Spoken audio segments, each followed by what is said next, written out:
Imagine a woman who spent 25 years telling other people where they could stand, where they could park, and what rules mattered, suddenly finding herself in a room where her voice carries no special weight at all. The morning courtroom hums with the familiar shuffle of boots on old floorboards, the smell of lacquered benches warmed by decades of bodies, and the soft clatter of folders sliding across the clerk's desk. People murmur about work breaks, babysitters, overdue tickets. Routine. Predictable. Nothing unusual. Until the door opens. She steps in first, tall, composed, moving with a measured confidence usually seen in news conferences, not municipal court. A structured navy blazer, pearl studs, sunglasses still on as though the fluorescent lighting is beneath her. The crowd recognizes her before the clerk even says her name. The police chief's wife. Her entrance changes the whole temperature of the room. Conversations taper off. A few older men fold their arms. A younger woman whispers, "Well, this should be something."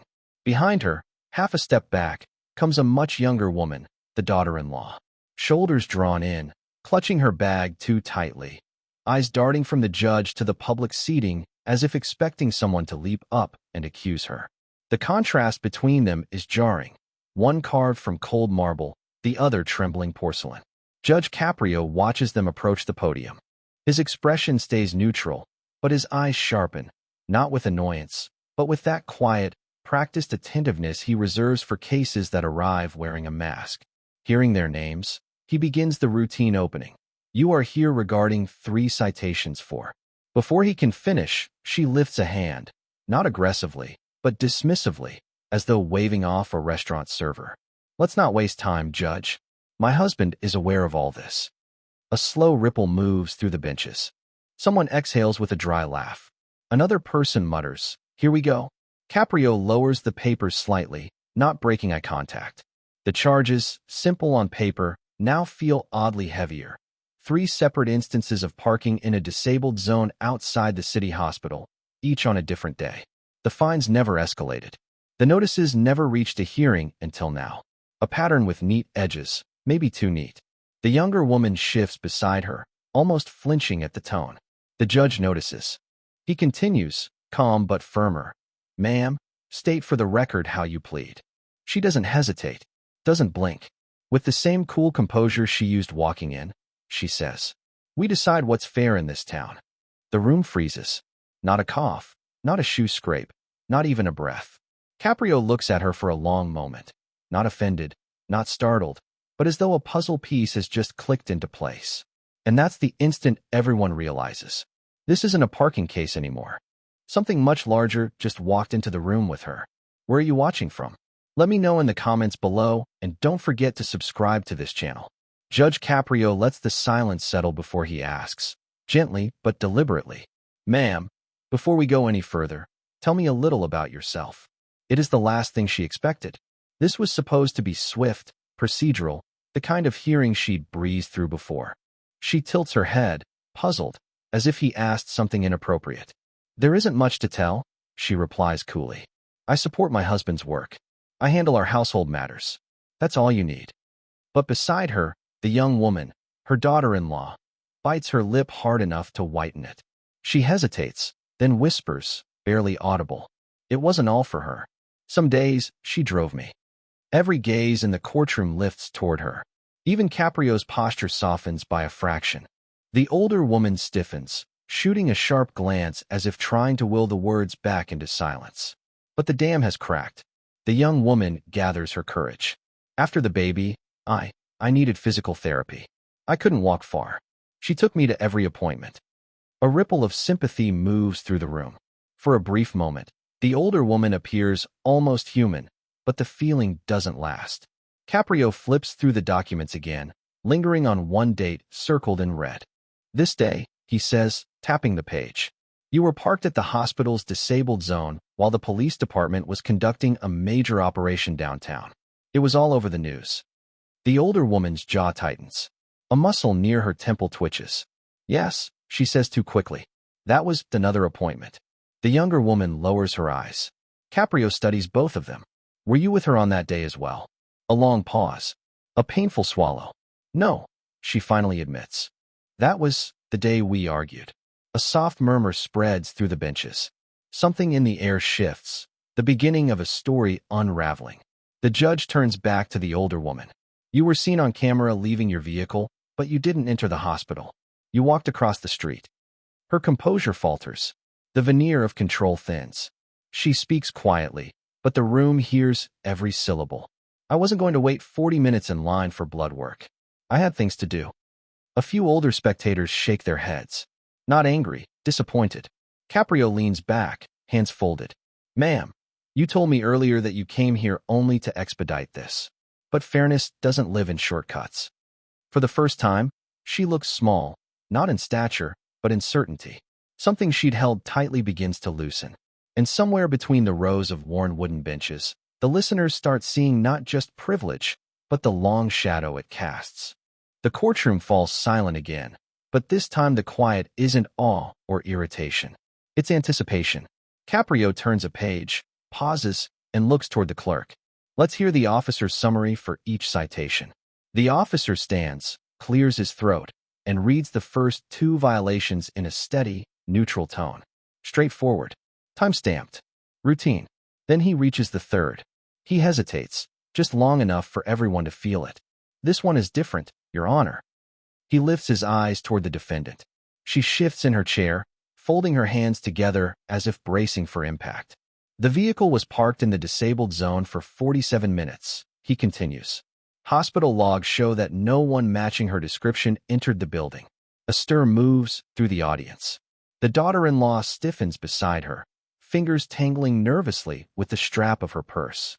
That must be incorrect, the older woman says quickly, almost dismissively. Equipment malfunctions all the time. Caprio doesn't respond. He only asks the daughter-in-law, quietly, were you with her that day? Her breath catches. It's a single moment, small but decisive.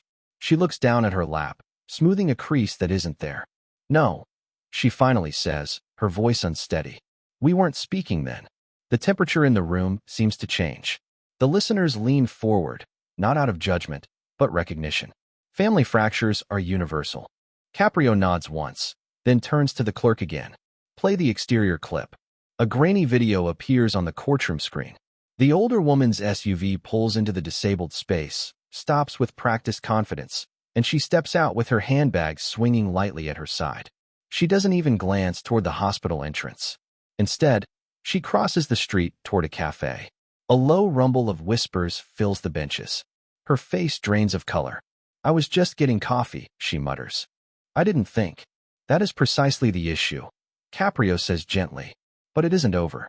The officer adds, almost reluctantly. There was also a complaint call from a passerby. They reported a vehicle with a police access placard misusing a disabled space.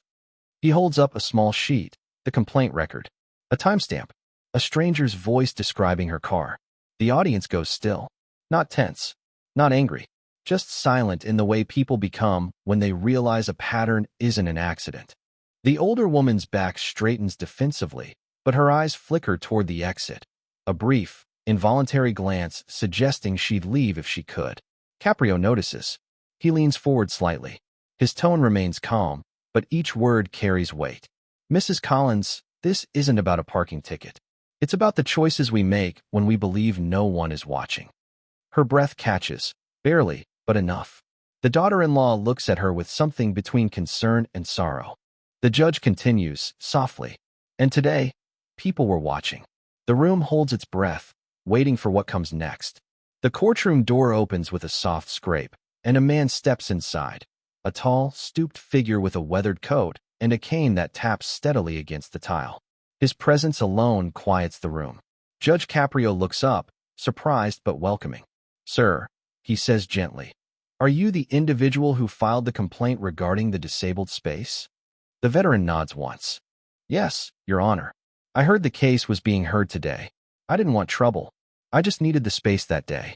His voice is calm, almost apologetic, but the weight of it settles over everyone like a heavy blanket.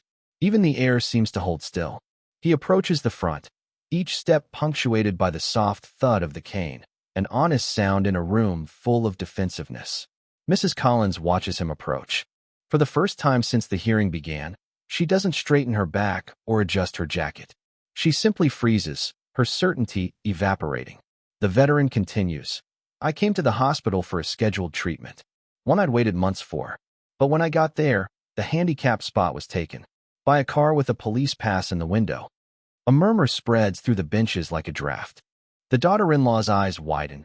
She glances at her mother-in-law, searching for an explanation that doesn't come.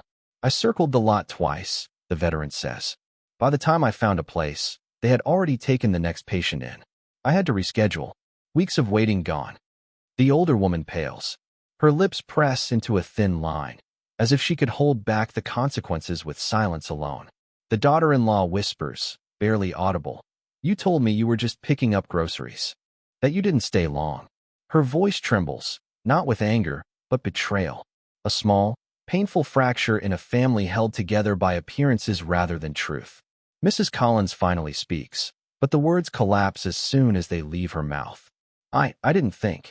That, Caprio says softly, is precisely the concern. He looks at her not with scorn, but with a quiet firmness that cuts deeper than raised voices ever could. This gentleman, he continues, gesturing toward the veteran, did nothing but follow the system you assumed would always bend for you. The veteran bows his head slightly, not triumphant, not vindictive, just dignified. His steadiness makes the contrast unbearable. Her composure begins to slip. Her hands tremble as she tries to fold them neatly on her lap. Caprio lets the silence do its work before he adds, Mrs. Collins, we have crossed into something far more serious than a parking violation. This is about the people who bore the weight of your choices. Her eyes flicker downward. A long breath escapes her, a surrender of the certainty she once carried like armor. And in that moment, the room understands. There is no path back to the version of this story she walked in with. Judge Caprio returns to the bench with a stack of documents. Thicker now, heavier, as if the truth itself had gained weight in the last few minutes.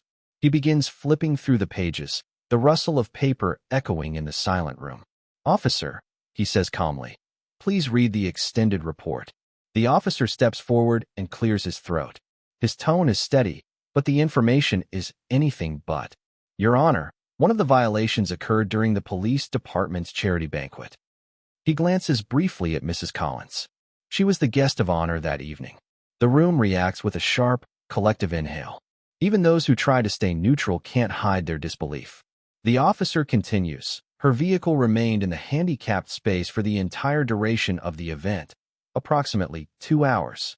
A low rumble spreads across the benches. This wasn't about pain or medical urgency or helping anyone. It was convenience, plain and unapologetic. Judge Caprio lifts his eyes toward her. Madam, that evening, were you also assisting your daughter-in-law? Her silence is instant. Then, barely above a whisper. No, that day, it wasn't for her. The daughter-in-law lowers her gaze, as if hearing confirmation of something she feared but never voiced. Her fingers twist nervously in her lap. Caprio turns another page. Mrs. Collins, he asks gently, did your husband know about these violations? She breathes out slowly, defeated. He knew some of them. A wave of murmurs washes through the room. Older residents shaking their heads, younger ones whispering about the weight of influence. It is the sound of a community realizing the pattern wasn't accidental. But the turning point comes from the quietest voice in the room. The daughter-in-law rises, hands trembling slightly. Judge, she says, I asked her many times not to use that police pass. I told her it wasn't right. And she told me, nobody touches our family. A stunned silence follows. Even the air seems to stop moving. Mrs. Collins' face crumples, not dramatically, but with a subtle collapse of certainty. The sentence that once felt like protection now sounds like a confession. Caprio exhales softly, not angry, not accusatory, simply disappointed in a way that cuts deeper than scorn. The law, he says, pausing so every word lands, is not a family privilege. It is a public trust. The veteran, still seated near the front, nods slowly, acknowledging justice not as punishment, but as clarity finally spoken aloud. Mrs. Collins lowers her head. The armor she wore so effortlessly when she entered is gone. Her daughter-in-law's honesty has cracked the last layer she hid behind, leaving her exposed, not humiliated, but human. And for the first time, the courtroom isn't united against her. It's united around the truth that brought them all here. For the first time since she entered the courtroom, Mrs. Collins asks to speak. There is no steel in her voice now, only a quiet strain, the kind that comes when pride finally loosens its grip. I thought I was protecting my family, she says, eyes fixed on the wood of the defendant's podium. But I see now that I wasn't protecting anyone. I was just closing my eyes to the people I hurt. No one breathes. Even the usual courtroom creaks fall silent. Judge Caprio leans forward, fingers interlocked, expression steady and compassionate.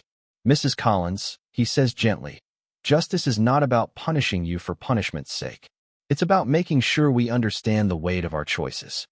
He pauses, not for effect, but to let her steady herself. You could have been fined the maximum on each violation, he continues. But fines alone will not teach the lesson that needs learning. A ripple of curiosity moves through the audience. So here is my decision, Caprio says, voice firm but warm. You will pay your outstanding tickets. But more importantly, you will complete 20 hours of volunteer service at the hospital's Veterans Unit. The reaction is immediate, a soft shock, a breath of relief, a nod of approval from those who came seeking fairness, not vengeance. It is a sentence crafted not to break her, but to realign her. Mrs. Collins' shoulders drop, less in defeat, more in understanding. She whispers, "Thank you, Your Honor," with a sincerity that wasn't present in any of her earlier words. Then something unexpected happens. Caprio turns toward the young woman beside her, the daughter-in-law who, with one trembling confession, shifted the direction of the entire case. "And you," he says kindly. "Keep reminding her of what you reminded her today. Honesty strengthens families far more than influence ever will." The young woman nods, eyes glossy. She wasn't expecting to be addressed, let alone encouraged. Mrs. Collins glances at her, and for the first time that morning, there is something like humility in her expression. "Would you come with me when I volunteer?" she asks softly. The daughter-in-law nods again, this time with a small smile. A gentle murmur of approval spreads through the room. Judge Caprio leans back, offering the final words of the day, words that settle over the courtroom like a closing benediction. Fairness is not what we claim. It is what we practice when no one is watching. The veteran taps his cane once, quiet, respectful acknowledgement. People rise slowly, not out of spectacle, but from the sense that they've witnessed something meaningful. Mrs. Collins leaves the courtroom differently from how she entered, not above anyone, not untouchable, but finally able to see her own reflection.